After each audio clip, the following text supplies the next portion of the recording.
The Parking Along Path tool will allow you to create parking spaces along a predefined path, or along a path as it is drawn. The parking spaces that are drawn can be numbered and even reported in a worksheet. There are two ways to create a parking along path object. First, if you have a polyline already drawn, you can select it and go to Landmark, Create Objects from Shapes, and select Parking Along Path. You can also use the Parking Along Path tool. To use the Parking Along Path tool, click the tool in your site planning toolset. This tool is only available in Vectorworks Landmark. Once you have the tool selected, you can choose any of the polyline drawing modes to draw the path.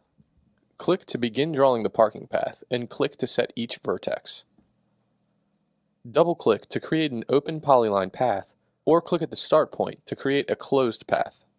The Object Properties box will appear if this is the first time you have placed a parking along path object.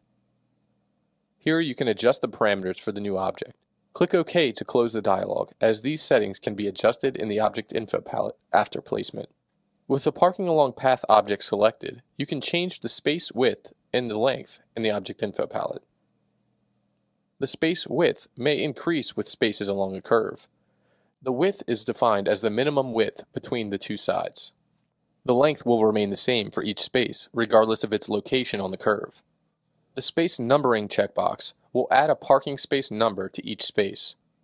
You can enter a starting number for each parking along path object. To change the parking space numbering font, size, or style, select the object and make the appropriate changes through the text menu at the top of your screen.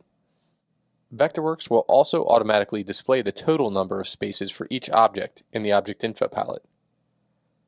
Spaces on left of poly will draw spaces on the left side of the polyline path. Spaces on right of poly will draw them on the right side. The left and right are determined by the direction that the polyline path was drawn.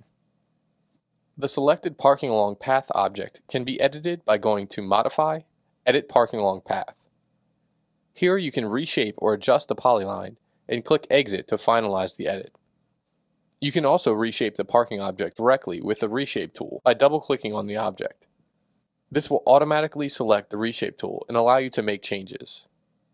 The Parking Along Path tool allows you to make parking spaces along any path quickly and efficiently.